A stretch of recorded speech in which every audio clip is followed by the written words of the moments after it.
Compte rendu du Conseil des ministres ordinaire du jeudi 18 mars 2021.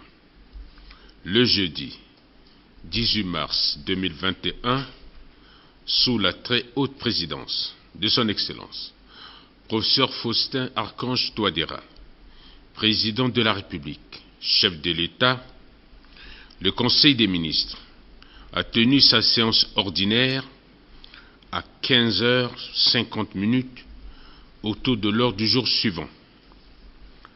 Les interpellations, le dossier à examiner, la communication ministérielle et les divers. Ensuite, le ministre chargé du secrétariat général du gouvernement a présenté la position des membres du gouvernement absents. Au titre des interpellations, Son Excellence, Monsieur le Président de la République, chef de l'État, a interpellé le ministre des Transports et de l'Aviation civile sur le versement de la contrepartie nationale pour la mise en œuvre du projet d'appui à la modernisation de l'aéroport international de Bangui-Mpoko. En réponse, le ministre a informé le Conseil que le versement de la première tranche de cette contrepartie nationale se fera la semaine prochaine pour permettre à la Banque africaine de développement le déblocage d'un important financement destiné à la réhabilitation de l'aéroport international de Bangui-Mpoko. Ensuite, Son Excellence, Monsieur le Président de la République, chef de l'État, a interpellé le ministre des Travaux publics et de l'Entretien routier, de l'Agriculture et du Développement rural, de l'Intérieur chargé de la sécurité publique, ainsi que celui de la Défense et de la reconstruction de l'armée sur les véhicules réquisitionnés au profit des forces de défense et de sécurité intérieure. En réponse, les ministres ont fait le point des véhicules réquisitionnés, à savoir ceux qui doivent être retournés dans le domaine de l'État d'une part, et les véhicules des différents projets qui ont fait l'objet de réquisition, mais qui doivent être restitués. Au titre du dossier à examiner, le ministre chargé du secrétariat général du gouvernement, président du Comité national des fêtes, a soumis à l'examen du Conseil le projet de budget et programme de la célébration de la fête du 29 mars, marquant le 62e anniversaire du décès du feu Barthélemy Boganda, président fondateur de la République centrafricaine. Le ministre a indiqué que le 29 mars 2021 marquera le 62e anniversaire du décès du feu président fondateur de la République centrafricaine, Barthélemy Boganda. À l'accoutumée, les différentes manifestations se tiennent sur les 3 sites, notamment à Bangui, Bobangui et Boganda.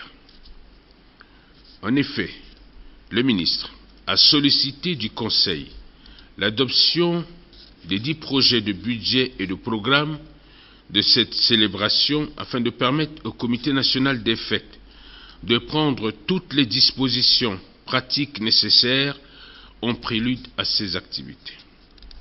Compte tenu de la particularité de l'événement, avec l'investiture du président de la République le 30 mars 2021, les festivités sont allégées exceptionnellement dans les différents sites retenus. Au terme des débats, le Conseil a marqué son accord pour le programme et adopté avec amendement le budget de la dite célébration. Au titre de la communication ministérielle, le ministre de la Santé et de la Population a présenté au Conseil l'état d'évolution de la pandémie du coronavirus en République centrafricaine.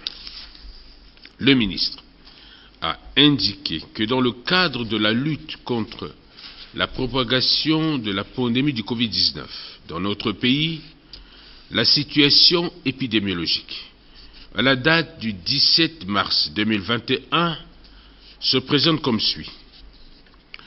38 656 personnes testées à ce jour, 6 nouveaux cas confirmés le 17 mars 2021, 5 087 cas cumulés confirmés, dont 1353 cas de sexe féminin et 3 734 cas de sexe masculin ont été enregistrés depuis le 14 mars 2020. 4 957 patients guéris et 64 décès, dont 16 en milieu hospitalier et 48 en milieu extra-hospitalier ont été observés. 4 511 cas de contamination en transmission locale ont été confirmés et 576 cas importés depuis le 14 mars 2020. En outre, le ministre a précisé que dans le cadre de la surveillance épidémiologique de la pandémie à Covid-19, le ministère de la Santé et de la Population a enregistré depuis le mois de février 2021 une nouvelle tendance à la hausse des cas positifs.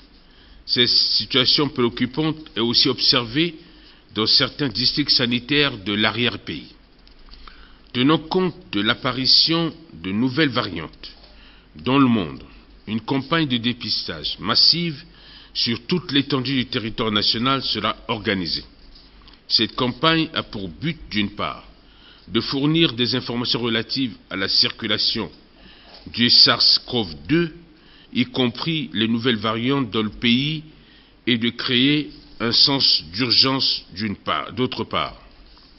La première phase de cette campagne se déroulera à Bangui et ciblera en priorité les personnes à risque, entre autres le personnel de la santé, les personnes fréquentant les formations sanitaires, les patients atteints de comorbidités tels que les diabétiques, les hypertendus, le personnel travaillant dans les hôtels et à l'aéroport.